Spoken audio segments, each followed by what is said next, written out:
Então, para quem já está aqui com a gente, boa noite a todos, um privilégio. Estamos aqui no nosso quarto painel do nosso quarto dia, né, com Fábio Zato Osório. Um privilégio ter você aqui conosco, é uma satisfação. Você está reencontrando aqui a Denise também, então você está. A ideia é que você esteja em casa mesmo. E esse é um ponto bacana, especial ter você aqui com a gente. Você sabe da minha admiração por você enquanto pessoa, enquanto profissional, por essa trajetória fantástica que você construiu ao longo da sua trajetória de carreira, e eu tive a felicidade e a oportunidade de trabalhar com o Fábio na GF, e ele acompanhou o seu Montei na segunda-feira aqui, e naquele momento, aquela oportunidade foi uma passada de bastão, e lá eu já sabia o quanto o Fábio era capaz de entregar, de conseguir nessa trajetória de carreira. E foi um presente para mim, Fábio, ter aquele momento. Aprendi muita coisa já com você, mesmo você sendo bem mais jovem do que eu aprendi muita coisa com você e ainda continuo aprendendo, né? Que acho que esse é um ponto fantástico aqui. Então, bora lá, né, para esse painel que traz uma temática importante. A gente até no Armap a gente conversou bastante dessa questão da transformação, dos desafios ali de conduzir. Você tem experiências fabulosas nessa trajetória de vida e carreira. Então, né, primeiro, aí passando para a Regina, e a gente vai fazer uma troca aqui, um compartilhamento. Eu, a Rê e a Denise, não necessariamente nessa ordem, né, mas começando nessa ordem porque eu queria te apresentar por essa alegria. Rê. Não, super bem-vindo, é um prazer imenso poder beber aqui da sua experiência. É uma pessoa que quer dizer, que tem uma carreira, né, como o Adilson trouxe, brilhante. Então, nós estamos com um tema que hoje, acho que ele está no palco, né, de todas as organizações, né? A gente está vivendo um momento de mudanças mesmo, transformacionais dentro das organizações, e nós pensamos, se você concordar, que nós tivéssemos, assim, você é o nosso único convidado, né? Uhum. Então, para que pudesse até ter uma temática que pudesse contribuir para o processo aqui do nosso evento, nós queria fazer uma proposta que nós dividíssemos em 3 grandes temas sobre isso. Uhum. O primeiro, falar realmente da transformação organizacional, né?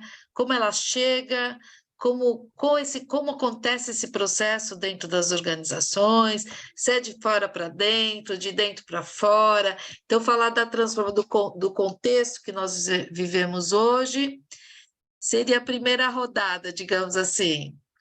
A segunda rodada, que a gente pudesse falar do engajamento no processo de transformação organizacional, né?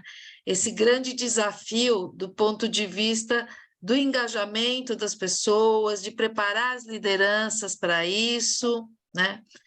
E um terceiro momento seria a retroalimentação, quer dizer, processo de avaliação, processo de que a gente pode falar, puxa, esse momento aqui, esse primeiro step nós alcançamos, como que a gente faz esse processo, como que a gente olha aquilo que inicialmente, né, foi desejado, foi desenhado, e se realmente nós alcançamos.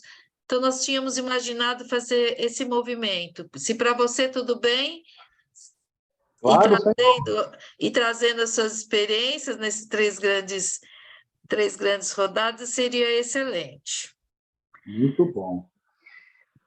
Não, acho que está perfeita a sugestão, e jamais, né, eu ia falar para a professora Regina assim, não, a sugestão não está boa, porque está excelente. O maior da matéria não há. Bom, primeiramente eu queria agradecer pelo convite, agradecer ao Adilson de coração, pelas lindas palavras. A gente aprende na carreira de RH o quão difícil é receber um feedback positivo. Tem aquela ânsia de interromper, né, e não deixar a pessoa falar, e se desculpar até, mas eu fiquei quietinho aqui ouvindo, porque agradeço demais, de coração, e a gente tem uma relação de longa data, né, e trabalhamos juntos, trabalhamos em projetos agora juntos, e isso me orgulha demais, porque a gente está em constante evolução e aprendizado, né? E nada melhor que a troca, né? A troca é o que de fato enriquece, é o caldo, né? Então, muito obrigado pelo convite, Adilson, Regina, Denise. Fico muito feliz de estar aqui com vocês hoje. Bom, falando na proposta aqui dos 3 blocos, né? Da gente contextualizar o hoje, eu queria começar o hoje um pouco pelo passado, né? Sim. E aí contar um pouquinho do que eu pude viver e a visão que eu desenvolvo hoje, né? Eu um dia até inclusive conversando com o próprio Adilson, a gente falava da cultura AGF, né? Foi uma escola, um berço, né? E tive a grata possibilidade de assistir o seu Monteiro falando 20 e poucos anos depois que a gente viveu uma experiência juntos. Foi fantástico. Mas eu dizia que eu vivi, no início de carreira, algumas culturas que hoje, para mim, na época eu não tinha essa consciência, mas hoje, para mim, eu tenho uma clareza muito grande do quanto, de fato, elas estavam calcadas no pilar de cultura e de liderança. Né? Assim, o quanto a cultura era sólida porque ela tinha líderes inspiradores, visionários, que davam suporte, né? Duros em resultados, sim, porque ninguém está brincando, né? Mas apoiadores de uma causa, né? Pessoas que geravam um propósito. Né? E eu brinco que depois dessa experiência, eu fui, em alguns momentos, mudando para outras empresas, que do ponto de vista cultural, e veja bem, né? Não quero fazer juízo de valor das empresas, foram ótimas todas que eu passei, mas todas elas depois tinham um degrau ou um pouco mais abaixo em termos de fortalecimento de cultura. E hoje eu tenho clareza de que eu desci essa escada, de alguma forma, porque eu poderia contribuir de alguma maneira e aprender um pouco mais com essas organizações. Né?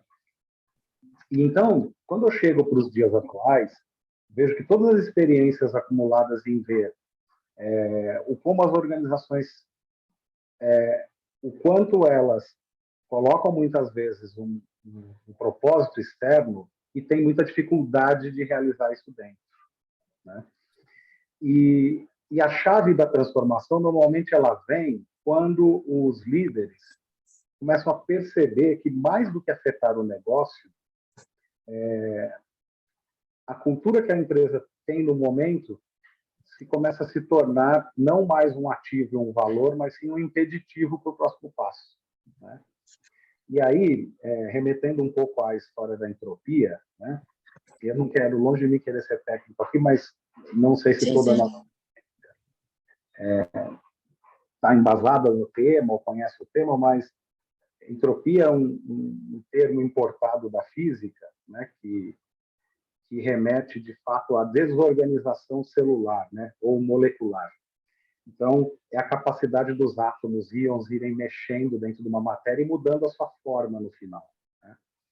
E quando a gente transporta isso para o ambiente organizacional, a leitura é que os ambientes estão em constante transformação. Né? A cada novo líder que a gente introduz, um sistema que a empresa traz, um produto que ela lança, tudo isso contribui para uma nova desordem.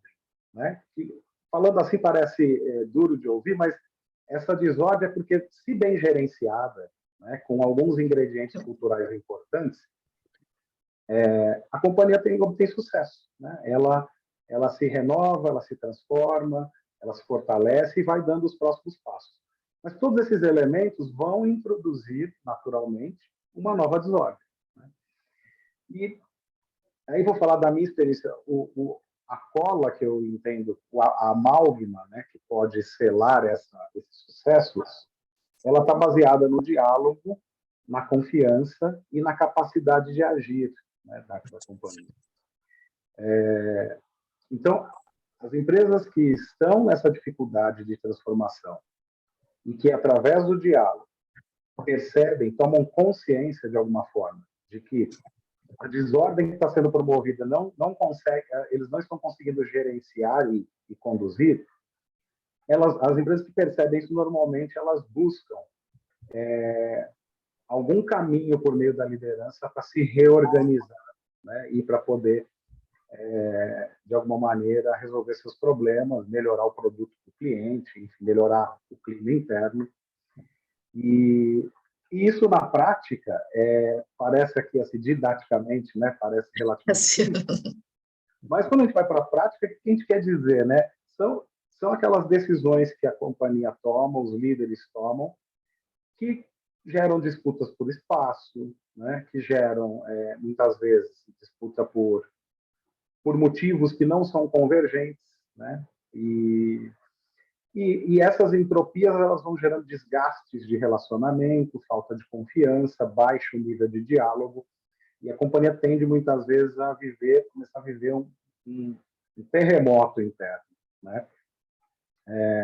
Eu acredito que a velocidade da informação e do mundo digital que nós temos hoje, ela trouxe, obviamente, diferenciais competitivos magníficos para as empresas, mas elas não vão substituir as relações, né? Elas não vão substituir o líder tomando decisão, o líder gerenciando o produto, a equipe, o clima.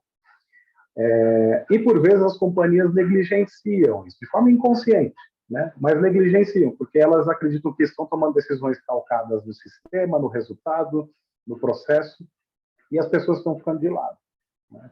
E a entropia na física é gerada pelos átomos, pelas moléculas, mas na vida real é gerada por nós, né? Que estamos ali vivendo e recebendo todos os efeitos das decisões, da não decisão, que também é um efeito complexo nas organizações. Então, eu acredito que hoje as empresas precisam, mais do que nunca, gerenciar suas culturas, né? Entender sua cultura, entender onde que ela está posicionada, reconhecer que a cultura que muitas vezes fez muito sucesso no passado, que te trouxe até aqui, não é a que vai te levar para o próximo passo, né? E aí, como profissional de RH, eu vejo que nós temos a linda tarefa, mas também árdua, de conseguir ver essa perspectiva para os líderes, né? Que normalmente, seja o CEO, o CFO, o COO, todos os Cs que a gente possa imaginar, eles tendem a ter uma visão pragmática da solução de problema, né? Tem um problema? Tá aqui, vamos sentar, tá sentando, gente, tá resolvido? Vamos comprar um novo sistema, implantou, acabou? E aí, para implantar um novo sistema, uma área resiste, a outra diz que não está assistida, e aí as entropias vão se espalhando, e elas precisam ser gerenciadas, né?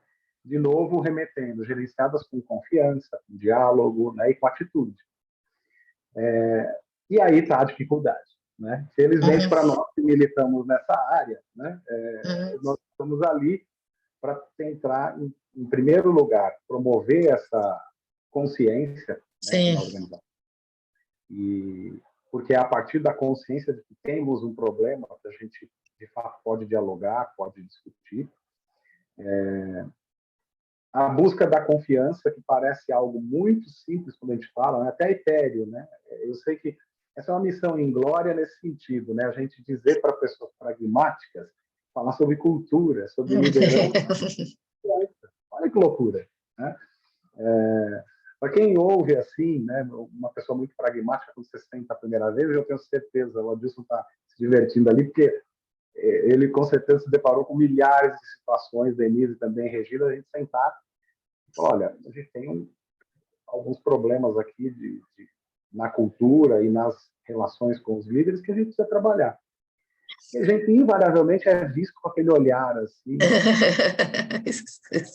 quem está pensando aqui, esse maluco está me dizendo que eu tenho um problema na fábrica e esse cara está me dizendo que eu tenho um problema de cultura. Né? Então, assim, eu vejo que as companhias, elas evoluíram muito nos últimos anos. A pandemia foi um acelerador das evoluções. Mas também um detrator das relações, né? Porque a gente começou a acreditar que todo mundo no Zoom, sem relacionamento, sem troca, sem confiança, né? Então, quer dizer, sem diálogo, sem confiança e muitas vezes com atitudes que ficam precarizadas. E quando falta diálogo e confiança, né, a sua atitude pode ser um rinoceronte numa loja de cristais, né? Quer dizer, muita força, muita energia, mas quebrar tudo. E a pandemia, se por um lado ela trouxe uma perspectiva muito positiva de que a gente consegue trabalhar à distância, tem um nível de produtividade muito bom, ela também nos mostrou que o investimento na cultura e nos líderes é cada vez mais relevante, né? Porque a gente não consegue sustentar uma cultura sólida, coesa, convergência, alinhamento da estratégia, se não houver condições humanas. Sim. Eu não sei se eu consegui cobrir todo o primeiro item, que era a gente falar um pouco do contexto hoje, começando um pouquinho lá do passado. Não, acho que conseguiu sim, porque você traz a questão do processo de transformação. Para que ele aconteça, ele não é superficial, né? Ele tem a sua complexidade, né? O que você está trazendo. Quando você fala em cultura, tem a sua complexidade, porque a cultura, na realidade, parece que ela é intangível, mas ela está presente no dia a dia, né? Nas atitudes, no comportamento, nas políticas, nos processos, né? Ela se tangibiliza dessa forma. E o que você está trazendo que é fundamental é como isso realmente atrai ou não as pessoas, né? Dentro dessa, quer dizer, ela pode servir como um imã, né? Do ponto de vista que ela pode ser aglutinadora, desde que tenha significado e propósito comum, né? Em cima dos valores, em cima das perspectivas de onde se pretende chegar, ou ela pode ser realmente, como você disse, ela pode ser um dificultador dentro de um processo, né? Depende de onde você pretende, o que se pretende até. Eu acho que foi perfeito. Acho que o processo de transformação ele nasce ou desse conforto, dessa rachadura, vamos dizer assim, né? E que você que pode estar ocasionando, ou que o mundo externo, né, te coloca de que você pode até estar sólido internamente, mas o mundo externo está dizendo, olha, desse jeito não vai dar, porque seus concorrentes estão vindo de uma forma diferente, estão trazendo mais agilidade, estão olhando para o cliente ou estão construindo relações diferenciadas, ou estão mais competitivos tecnologicamente, enfim. Aí depende do segmento onde você atua, né? E aí você olha, bom, como é que nós estamos aqui para responder a tudo isso? Eu acho que foi perfeita os seus exemplos e a tua abordagem, e eu acho que, para mim, o tema está abordado. Uau. Se alguém quer contribuir com alguma coisa... Me ouvem? Sim.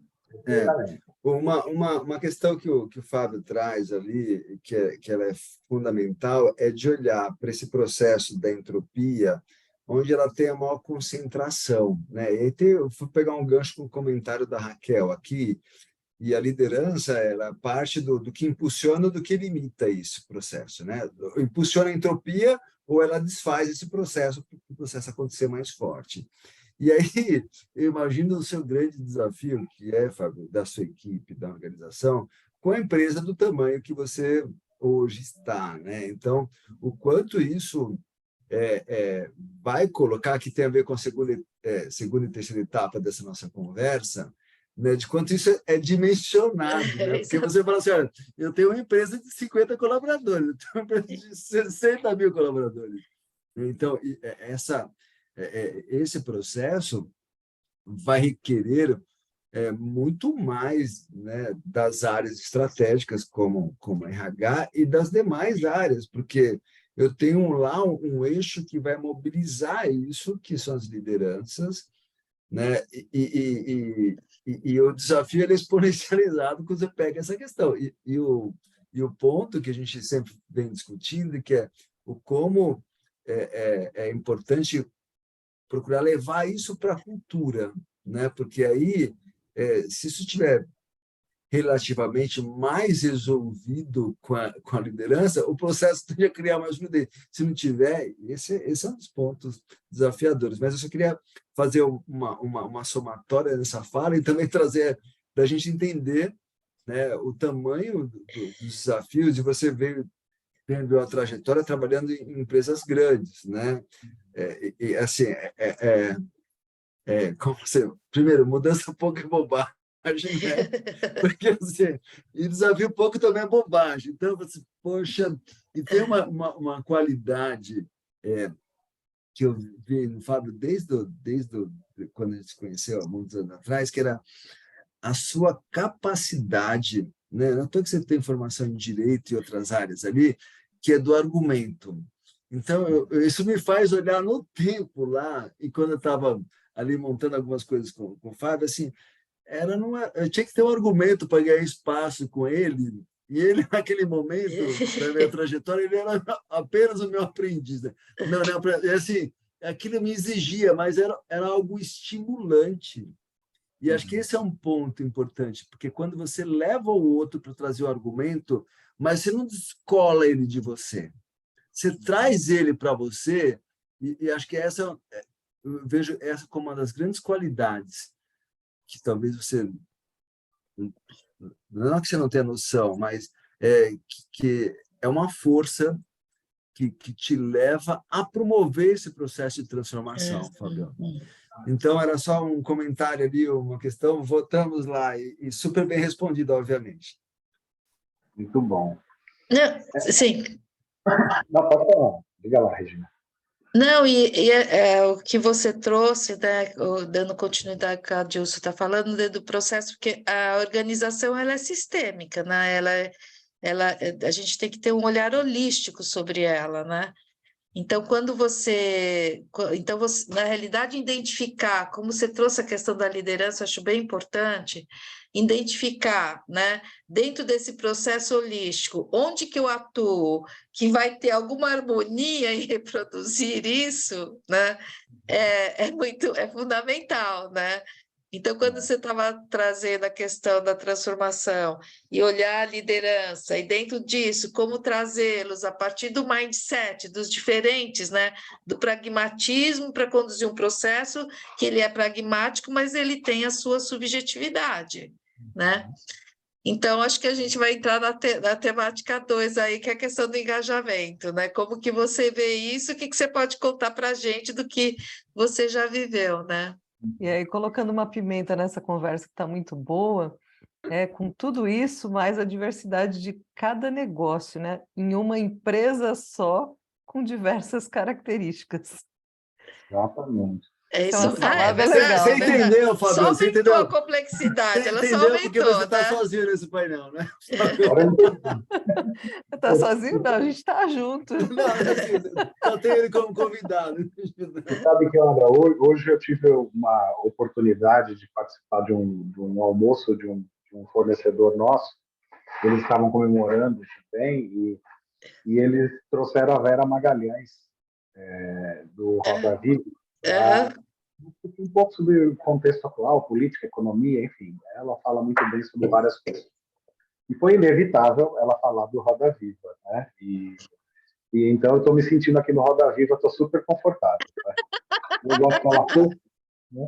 Então, mas antes de entrar aqui no engajamento, pegando um gancho, Regina, do que você trouxe, que é super relevante, uma das coisas que eu percebi ao longo da carreira foi de que a diferença entre os líderes terem a informação e terem a consciência, né?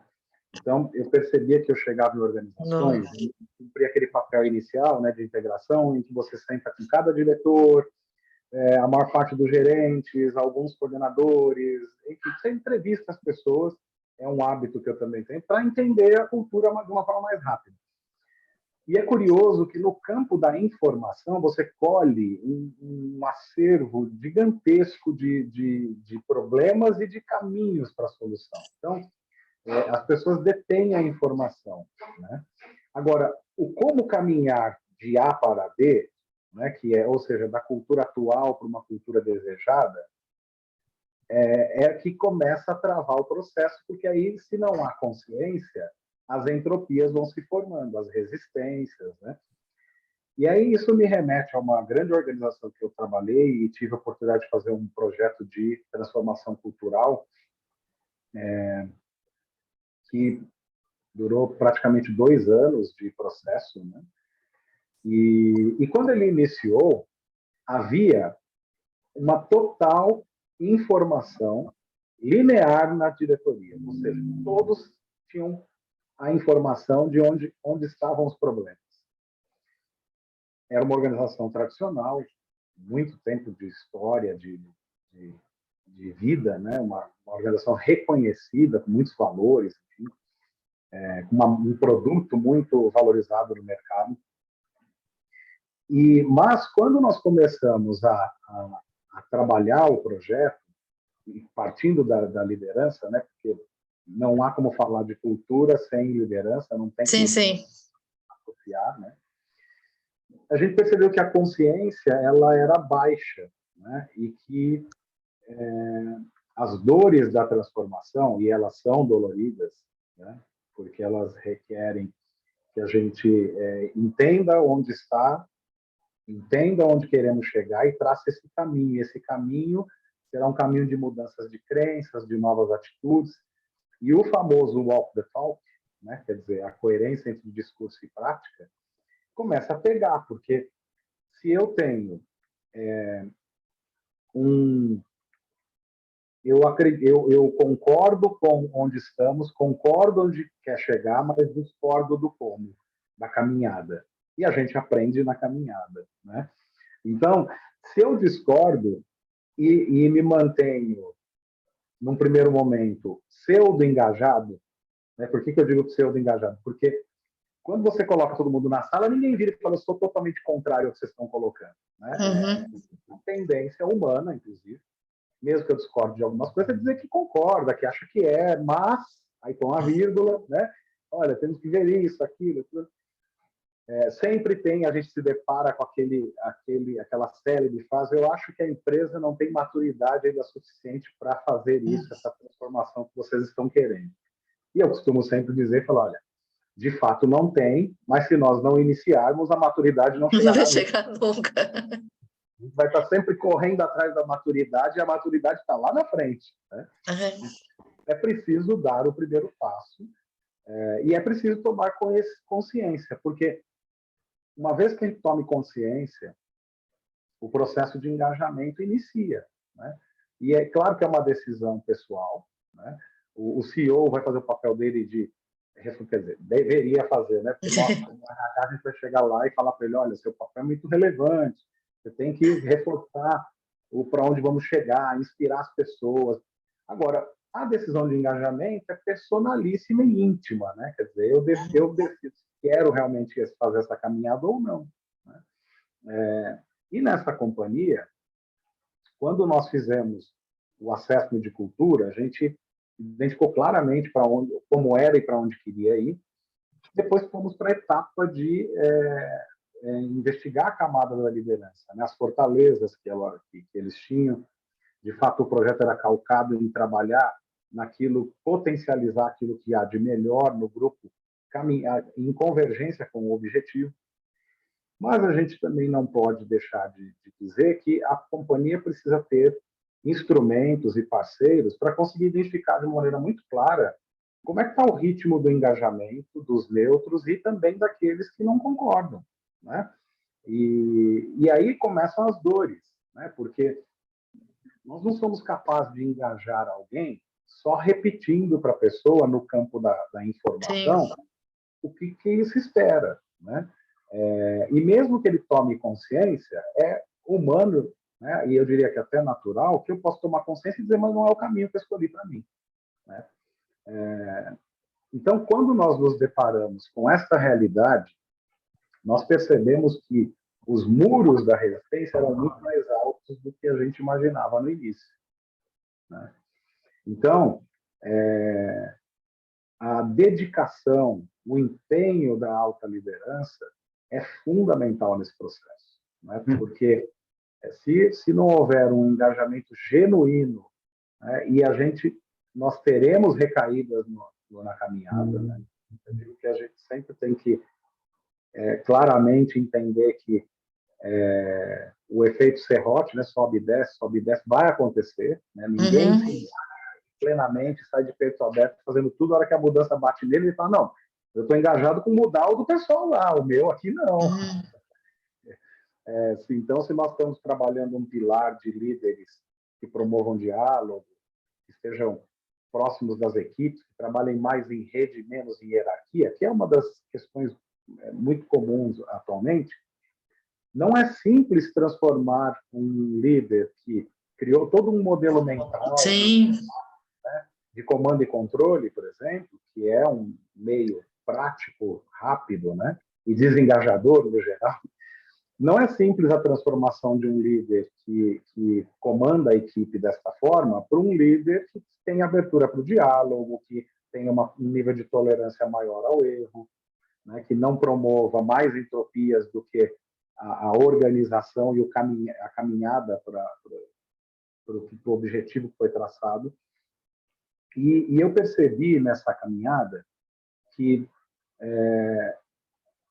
o engajamento da liderança ele precisa ser muito bem gerenciado, e aí eu acho que é um papel do RH e de parceiros, porque o RH também não pode estar sozinho nessa etapa. Hoje eu tenho consciência de que você não ter um elemento neutro e externo que te ajude, porque você faz parte da mudança e da transformação. Você também está na transformação. Então, ter uma visão externa, neutra, metodológica, é muito importante para que você consiga manter a tua consciência de que você também está na transformação junto com todo mundo, né? E aí é fundamental nessa função a gente entender que o ritmo dessa jornada ele vai se dar pelos mais lentos, né? Porque os mais rápidos vão nos ajudar a impulsionar, a gerar bons exemplos, né? Mas se a gente não respeitar o mais lento, a organização vai se quebrando, se partindo, né? E aí o gerenciar é exatamente isso. Eu vejo que o gerenciar é ter a sagacidade de entender que tem momentos que a gente bota o pé no acelerador, tem momentos que a gente puxa para ações e conversas difíceis e diálogos ácidos, mas tem momentos que a gente tem que entender que dizer assim, isso aqui talvez não vai passar, é too much, eu preciso frear um pouquinho e eu preciso dar um passinho aqui atrás, né? Como eu costumo dizer, a gente não pode presumir que vamos, a partir de um bom diagnóstico e da consciência, e ainda que as pessoas digam que querem, que todos nós vamos nos transformar e conseguir reorganizar, acabar com a entropia e reorganizar em 3 meses, né? Porque tem comportamento humano, né? Porque as pessoas precisam fazer testes, né? Porque selar a confiança é complexo, né?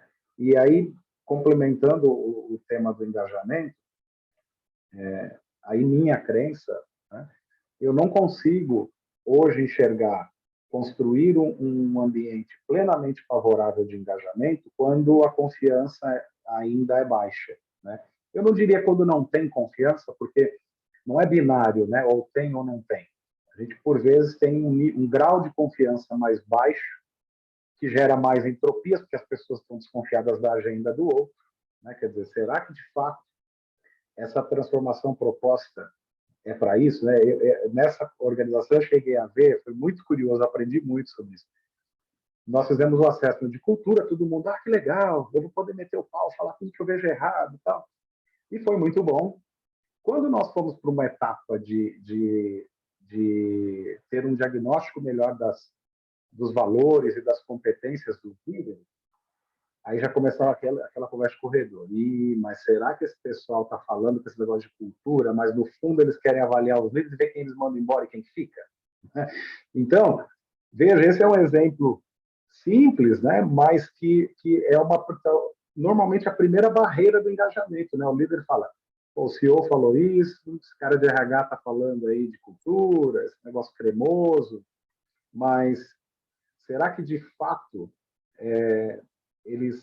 Acho que alguém está dizendo que o som está ruim. Eu estava ouvindo bem vocês, não sei se vocês me ouvem bem. Eu estou ouvindo bem. Estamos ouvindo bem, sim. Eu estou te ouvindo bem. Estou ouvindo Talvez bem seja a também. oscilação da internet da pessoa lá, né? Pelo menos a gente, aqui para nós três aqui está ok, Fábio. Eu ouço vocês muito bem. Mas, então, retomando, quer dizer, esse primeiro, veja, né, a gente falou aqui de uma primeira iniciativa e como ela provoca uma ressonância que pode já me tirar do engajamento, né? Eu vejo o convite, vou lá para a primeira convenção, acho tudo aquilo fantástico, participo do diagnóstico da cultura, tenho a liberdade de poder demonstrar todos os problemas que eu enxergo na companhia, mas numa próxima etapa eu já falo assim, mas será que isso daqui não é no fim para eles verem quem é que fica e quem é que vai embora? E esse simples pensamento já pode mudar a minha postura frente ao engajamento, né? E algo que também mina de uma maneira muito forte o engajamento é que uma companhia que tem baixo nível de consciência, e os líderes se falam o tempo todo, né? Comprar uma afirmação ou uma suposição negativa, enquanto você está no estágio inicial, é muito mais fácil do que acreditar na causa, né? Então, eu acreditar assim, sabe, um líder mais de uma graduação maior chega e fala, também ando meio desconfiado se isso daí não é um plano para limpar a empresa aqui, você já ganha uma perspectiva totalmente diferente. Então, a capacidade do líder de RH, do CEO e de parceiros, da gente identificar muito rapidamente os motores que podem tracionar para o engajamento subir, né? E formar aquele famoso grupo dos promotores, né? Que são aqueles que vão, de fato, começam a promover aquela cultura desejada e começam a ter um grau de consciência tamanho que eles percebem que as mudanças virão, a transformação vai exigir de todos, mas que ela é benéfica, ela é melhor para todos, ela está tornando ele um humano melhor, um ser humano melhor. E nesse caso, que eram muros muito altos, aí, nós de fato conseguimos constituir um grupo de promotores, ir tracionando, até que chega um momento, como eu digo, que você vai convertendo os neutros, né? Primeiro aquele que está desconfiado, e chega num grupo de opositores que, em algum momento, eles também vão ter que tomar sua própria decisão, se eles querem realmente se converter a uma nova causa ou se aquilo não faz mais sentido, né? Mas chega um momento que fica difícil de ser contra o sistema, né? Você fala, olha, essa nova reorganização não dá mais para criticar. Ou eu me engajo, né? Ou eu, de fato, não vou me encontrar aqui nesse universo, né? Não é nenhuma questão de usar o movimento para se desfazer de pessoas, porque não é este o propósito de uma transformação, né? Mas sim, de fato, tem pessoas que ao longo do processo percebem que o nível de engajamento é tão baixo, né, ou nulo, que ela já não vê mais sentido naquela nova proposta. E é algo que a gente tem que saber lidar também de forma muito madura.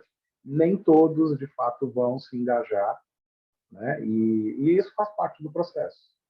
Fantástico, fantástico. Isso me faz ali olhar, né? E a gente tem sempre o cuidado, né, e uma atenção nessa liderança de quando a gente está, né, envolvido com esses processos, a gente sempre aponta para onde a gente vai, né?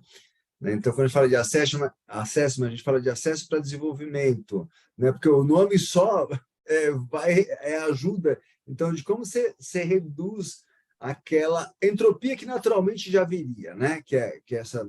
E aí, Fábio, o que fica muito forte, usando esse primeiro bloco com o segundo, e depois aí a gente emenda com o terceiro aqui, né? E a gente percebe, né, às vezes, o valor, né, de você criar uma mecânica de construção e vocês criaram a universidade corporativa também para abraçar mais num tema que você coloca da própria informação, de como a gente dissemina, a gente evolui e traz as pessoas. Acho que a Regina entra no próximo bloco, mas acho que você podia trazer um pouco dessa questão, né, do movimento que vocês têm feito ali com a própria universidade corporativa, mas agora mais falando dessa última, da onde você está agora, né, que acho que é um ponto ali muito importante, porque você cria, né, uma dimensão, uma estrutura mais robusta para atender toda essa necessidade com a organização que é gigantesca. Legal. A Regina queria... Não, Fábio, pode responder o que o... Legal, Olá, bacana. boa noite. que a Dilson levantou. Boa noite. Bem, Edilson, Seja pessoal. bem-vinda. Muito obrigada. Vocês estão me ouvindo bem? Sim, Estamos. Então tá bom, ótimo. Fabiana, a gente vai pedir para você um minutinho só, nós estamos no outro fórum.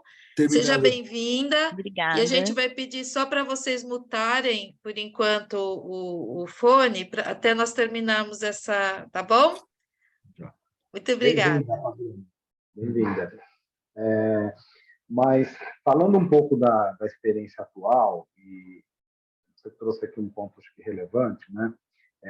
Eu atuo hoje no Grupo Verzani Sandrini, é uma empresa de prestação de serviços, então nós temos serviços de facilities, full facilities, né? Segurança e manutenção. E hoje temos um grupo com 65 mil colaboradores, em torno de 2.000 lideranças, né? Espalhadas pelo Brasil todo. Isso por si só já mostra a dificuldade de qualquer movimento de transformação, né? A gente, por exemplo, não é muito difícil para uma companhia como a Verzani dizer, vou fazer uma convenção que eu coloco todos os líderes ao mesmo tempo num local, porque os nossos líderes trabalham alocados dos clientes e, naturalmente, a gente tem que seguir a agenda do cliente. Não é tão simples muitas vezes você tirar alguém de um outro estado, trazer para São Paulo, passar 3 dias e voltar, né? Mas quando eu cheguei na Verzani, uma companhia nacional, de origem familiar, com uma cultura muito sólida, muito centrada no relacionamento com o cliente. Prestar serviços de fato, estar próximo do cliente, entender o que ele deseja, o que ele precisa, né? Então, eu percebi que a companhia tinha muitos ativos na liderança, né? Tinha assim, características genuínas que você não precisa... É curioso isso, né? Como uma cultura se alastra, né? Você não precisa ensinar demais e alguém com 6 meses já estava repetindo os valores de atender o cliente, de agilidade, né? Do cuidado com o time na ponta. Nós temos times com pessoas, na média, com origens relativamente humildes, que conquistaram um espaço e enxergam na companhia uma possibilidade de carreira, né? Nós temos diversos exemplos de pessoas que iniciaram como porteiro e hoje são supervisores até de segurança. Então, tiveram a oportunidade de estudar e conquistar uma outra posição social, né? E então essa carga toda, né, que compõe esse DNA dessa cultura, ela é muito forte e isso é um ativo, né, que a gente precisa de fato trabalhar. Por outro lado, toda companhia que tem muitos anos e uma cultura muito forte, ela também resiste muito mais a transformações, né? E, afinal, é um pouco daquela máxima, se nós somos tão bons e crescemos tanto, por que mudar, né? Nós estamos no caminho, né? E, então, de fato, eu tenho percebido que não basta eu chegar lá de forma, né, como a gente está falando aqui, e falar assim, olha, temos um problema de cultura e de liderança, e são esses aqui que eu diagnostiquei, o caminho é para a gente chegar aqui, e eu quero propor que todo mundo caminhe junto, e vamos lá. A coisa não acontece assim, né? E eu percebi, quando cheguei, que o primeiro passo era a mobilização para a consciência, porque a informação já existia, né? Então, quando eu entrevistei todo mundo me narrou os problemas e, inclusive, o caminho de como chegar na solução, né? quando a gente faz aquela série de perguntas, então por que não acontece? Aí sempre tem um outro, né? Tem um vizinho que não, aquele que não quer, esse que não deixa. Todo mundo cita o CEO, porque é sempre a figura mais simples, né? Então, eu percebi que nós precisávamos começar a introduzir mecanismos em que a gente criasse consciência. E um primeiro, que era um desejo da companhia, era ter avaliação de desempenho e competências e comitês de discussão de carreira. Isso foi uma porta fantástica, né? Porque a empresa desejava, era um objetivo da companhia poder avaliar seus líderes e ter um pipeline de sucessão. Uma empresa que tem 2.000 líderes precisa ter sucessão, né? E foi uma porta muito importante para nós iniciarmos o processo de consciência, né? Quer dizer, consciência em que competências nós somos muito bons, nós nos destacamos, e em quais que nós temos ainda algo a trilhar, né? E isso puxou uma segunda frente, que aí vocês puderam participar conosco, que foi muito bacana, de iniciar um trabalho de desenvolvimento com os líderes, né? Porque, inegavelmente, isso aumenta o nível de consciência, né? Quando nós começamos a trabalhar diretamente com a liderança, nas suas dores, né? Nas suas fortalezas, no caminho da construção e do desenvolvimento, isso, coletivamente, a gente já sobe mais um degrau, né? Então, eu diria que nós já estamos muito próximo da consciência coletiva de que a cultura precisa continuar em evolução, porém resolvendo as suas entropias, né? E eu percebo já em vários discursos dos líderes que há uma clareza de que isso não é uma atitude de um só, não é uma política que a gente cria e publica, né? O Brasil é o melhor exemplo disso, né? Nós somos um dos países que mais tem lei no mundo e um daqueles também que menos se respeita a lei, né? Isso não é à toa, né? Porque se fosse só publicar lei e mandar, eu costumo dizer, a gente criaria líderes excelentes redatores de e-mail, né? Você sentaria todo dia de manhã, redigiria o e-mail com a pauta do dia, envia e acabou, todo mundo fez, né? E não é assim que funciona. Mas eu já adentrei até o terceiro bloco, viu, fazendo a conexão, né, de que um outro ponto, um outro elemento importante de retroalimentação, além desses que são diretos, né, avaliação, comitês de carreira, porque a gente está destravando o diálogo, né, a gente está buscando o amálgama da confiança, que não é fácil, né, porque não é confiança no sentido pejorativo de que eu não confio em você. É que se eu tenho, de forma íntima, né, uma desconfiança de que a agenda dos meus pares ou de outros colegas é diferente da minha, eu já crio a minha baixa confiança no grupo, né? Então, além desses dispositivos diretos, né, quer dizer, comitês de carreira, avaliação, diálogo, desenvolvimento da liderança direto na veia, né, como eu digo, que é realmente colocar o pessoal para ter alguns choques, né, de como é que eu realmente vejo pontos que eu posso me desenvolver, como é que eu tomo consciência com conteúdos relevantes do meu comportamento, da minha emoção, né? E o terceiro pilar que a gente já tinha iniciado, e eu digo que nem sempre dá para a gente de peito aberto, né, dizer que é assim, olha, nós vamos seguir esses caminhos e vão funcionar, até porque a gente não tem essa fórmula, né? Você vai construindo ao longo do processo. Mas um terceiro pilar muito importante são novos rituais que sustentem esses novos compromissos, né? E a gente vem trabalhando agora em rituais, mudando um pouco dos rituais de acompanhamento de resultado, né? Porque eles têm um efeito imediato e direcionador de comportamento, de como é que as pessoas vão realizar a entrega do dia a dia, né? Buscando uma comunicação interna de alto nível, né? Porque o comunicar nessas situações ele é muito importante. Então, a companhia precisa desenvolver habilidades de comunicação e, novamente, não mandar comunicado, né? O comunicar é criar rituais de diálogo, dar espaço para ouvir e ter ações que interfiram no clima de uma maneira positiva, com uma mensagem positiva, né? E eu tenho contado com o apoio do time, que também está dentro da mudança, assim como eu, né? E também com parceiros, para a gente ir moldando esse caminhar, né? Quer dizer, moldando a trilha, né? E não criando trilhos, porque senão o pessoal, o engajamento escapa, né? Para que a gente sustente e retroalimente a sensação das pessoas de que nós estamos em evolução. E reconhecendo de maneira muito humilde de que a gente vai ter recaída, né? De que em alguns momentos a gente vai dar passinho para trás. Mas quando tem consciência coletiva, o grupo mesmo se autocorrige, né? O grupo mesmo chega e fala, peraí, será que nós estamos na direção certa? A gente vem falando tanto aqui de diálogo, e agora nós vamos criar uma política que simplesmente é top-down e não vamos discutir, não vamos dar oportunidade das pessoas falarem. Então, eu diria que hoje, na verdade, nós estamos num momento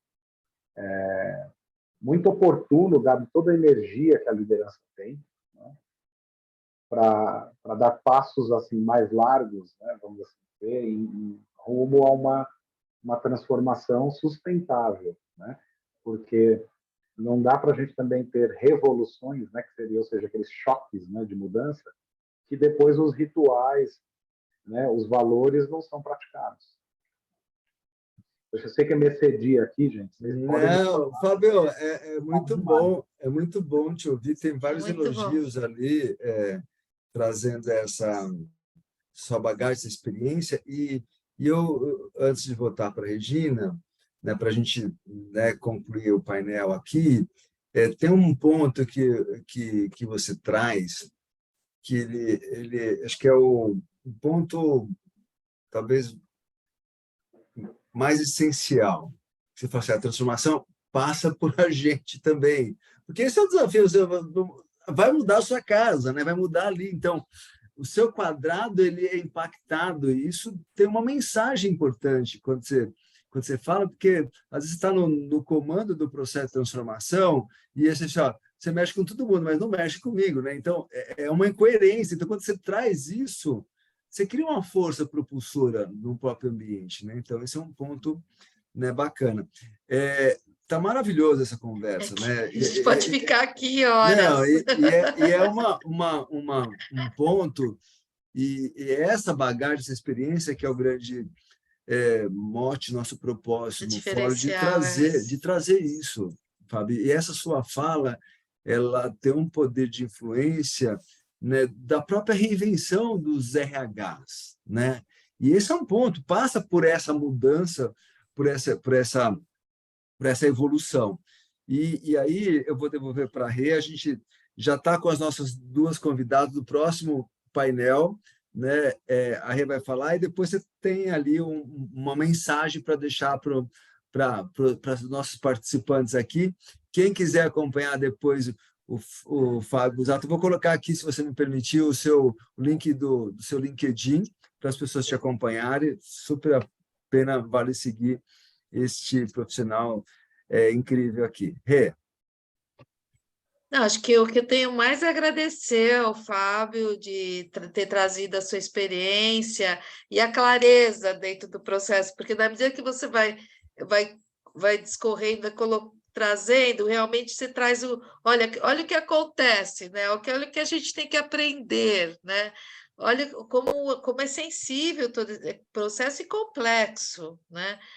Então, eu acho que a questão que você trouxe da mudança das pessoas realmente elas realmente se olharem, existe esse questionamento, o medo da mudança, esse processo que muitas vezes ele é ameaçador, mas ele pode ser ao longo do tempo, né, e diminuindo essas defesas ou essa resistência. Eu acho que essa a sua experiência assim, o que é mais importante aqui nesse fórum e a compreensão disso, né, dentro desse processo. O processo de transformação, ele é complexo, ele não é de curto prazo, né? O processo de mudança comportamental não é mágico, ele não é rápido, ele é construído, ele é reorientado. O que você falou um pouco, você anda 2 passos para frente, às vezes tem que voltar um ou dois para trás, ou mais, para poder dar passos mais largos e longos. Foi maravilhoso. Muito obrigada, só tenho a agradecer. E acho que essa é a sua mensagem mesmo. O que você tem para passar aqui para as pessoas que atuam dentro dessa área, enfim, ou que vivem, né, os processos de transformação nas organizações. Legal. Bom, primeiro, agradecer a Dilson pelo convite. Regina, muito obrigado pelas colocações e o formato aqui, que foi muito bom, facilitou bastante para mim. Denise, muito obrigado e prazerzaço te rever. E desejar aqui parabéns e para a Estação Liderança, né, que completa 23 anos. Veja, né, como o tempo passa, né? Foi ontem, são 23, né? E assim, muito feliz de poder celebrar com vocês aqui esses 23 anos e falar de um tema que eu sou absolutamente apaixonado, né? Acho que, como mensagem final, eu queria falar uma personalíssima e uma sobre transformação. Sobre transformação, principalmente nós que militamos como RH, né, a gente precisa ter, como eu digo, persistência na coerência, né? Assim, a gente precisa conseguir se manter no processo, reconhecendo com humildade de que a gente vai falhar, de que a gente também vai ter recaída, mas se a gente persistir de forma coerente, né, naquilo que acredita, a gente consegue influenciar para uma causa maior, né? E eu acredito absurdamente nisso. Óbvio que foram muitos anos para chegar nesse momento, a gente está em constante evolução, né? Eu já fui muito mais duro, como eu digo, muito mais cabeça dura no passado, então, para quem está começando nos assistindo, é absolutamente normal, né? Mas, e aí, conectando ao segundo ponto, que é uma mensagem personalíssima, né? A gente precisa ter muito prazer com o que escolhe fazer, ou que, se não escolheu, a gente precisa acreditar naquilo que está fazendo, ainda que não seja totalmente a sua plena satisfação, né? Porque, sendo mediano ou fazendo pouco, né, você não vai ter oportunidade de fazer aquilo com a sua plenitude, né, com a máxima potência. Então, minha mensagem para os profissionais de RH e das outras áreas também, porque isso é para qualquer profissional, é de que acreditem de fato e sejam felizes nas suas atividades, né? E se ainda não chegou lá e você tem objetivos, né, seja pleno hoje e busque o melhor hoje, né? Não cabe aqui palavras de perfeição, assim, mas sim de buscar plenitude, né? Buscar propósito e ser feliz, né? E aí também entra um último ponto, tem que ter bom humor. Falou tudo. Eu sou testemunha disso, Fábio. A marca dele no dia a dia é a seriedade, a competência, mais o bom humor. É uma delícia trabalhar com o Fábio, porque a gente trabalha pra caramba, mas também tem essa pitada aí de humanidade, né? Muito bom. Fantástico. Feliz demais de rever, Que Fábio. Muito fechamento obrigada. com esse sorriso aqui maravilhoso. Muito bem.